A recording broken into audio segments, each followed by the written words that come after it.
As promised, we're going to talk about the second aspect of the rollout information for Madden 17. This is zone coverage talk.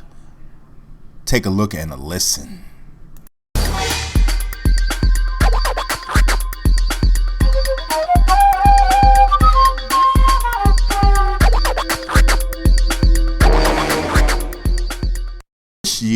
This year in Madden 17, what we're gonna get is more intuitive and more intelligent zone play from the CPU controlled defenders, because that's a very big deal. You can only control one player at a time.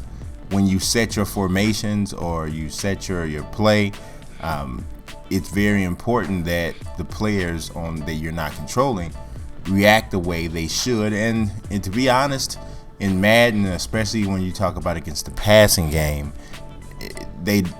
players don't really react quite the way they should, especially after a certain play has been run continually. You would see human level defenders or professional defensive football players start to react after a while, and that just simply doesn't happen. Well, it hasn't been happening up to this point, but we are being told that one of the biggest things about Madden NFL 17 is that you're going to see smarter man coverage and smarter zone coverage.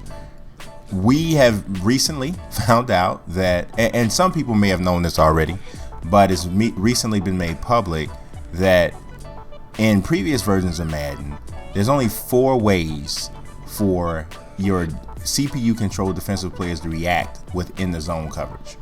And that is not enough variation. Professional defensive players go to the field with far more options than that. I mean, when you really think about it, to think that they're only able to react in 4 ways, it's almost like everybody's out there a rookie. Everybody that's on the field is a rookie, totally inexperienced, and just have only played in one type of scheme, and just it's not very realistic. So it's very cool to see that they're going to have 10 new zone coverage assignments that can be used to create a variety of coverage concepts. You can use cover 3 match, cover 2 carry, which are both things that we did not have before. So I'm going to read some of the quotes they have. So in essence, each player is given a coverage concept. Each player in a given coverage concept has knowledge of a global scheme and how everyone's assignment fits into the scheme. Each player having a global knowledge of the scheme gives them the ability to make progression reads, aka pattern reading, pattern matching.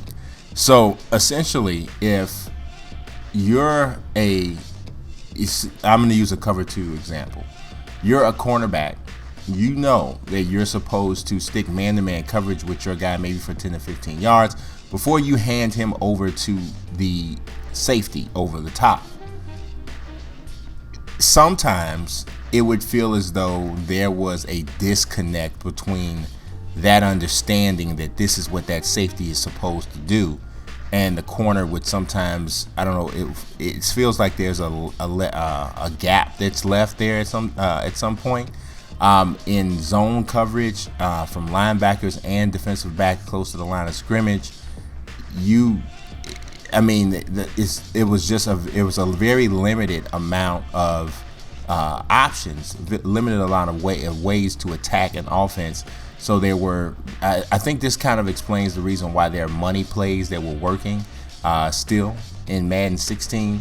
You run a certain type of play over a certain aspect of the field, and it was just very difficult to get your defensive players to react in that area. So you then ultimately try to take your player and have him cover that area. But a good player is going to be able to quickly adjust and go to the area that you left.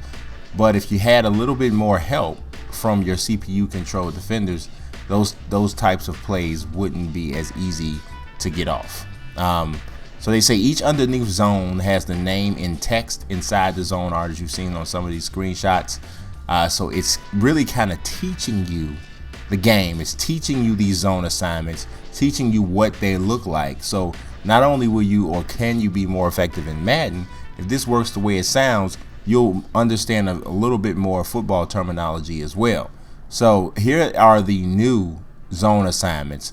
You got cloud flat, hard flat, soft squat, curl flat, quarter flat, seam flat, hook curl, vertical hook, and middle read. Now, another aspect that I think is very important is the receiver count. Developer diary pretty much says that a defensive team or defensive side, on the defensive side of the ball, you split the team, you split more or less the formation in half, and you count which receivers are on this side of the field and which receivers are on that side of the field, and it kind of tells the defense how to match up.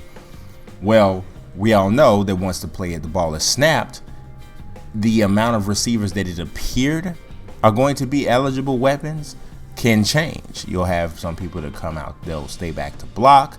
You'll have some guys that will come behind the line of scrimmage for a certain period of time before releasing as an escape valve type of a receiver, all of that. So you don't just have receiver count before the snap, you'll have receiver count after the snap, so you'll be able to reassess what exactly is going on. Now this aspect of the improvements is straight hardcore.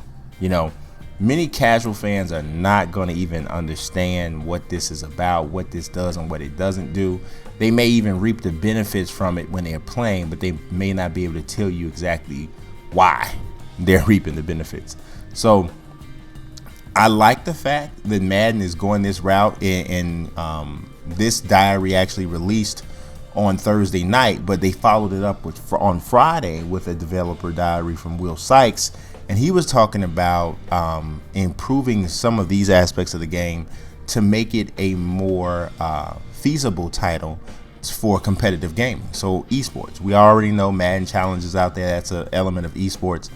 But trying to tighten this game up, making it play more realistically and more logically, obviously is an effort to put Madden over as a legitimate esports title, which is, obviously everybody knows, it's the wave of the future. You cannot get away from esports. Everywhere you look, there's there.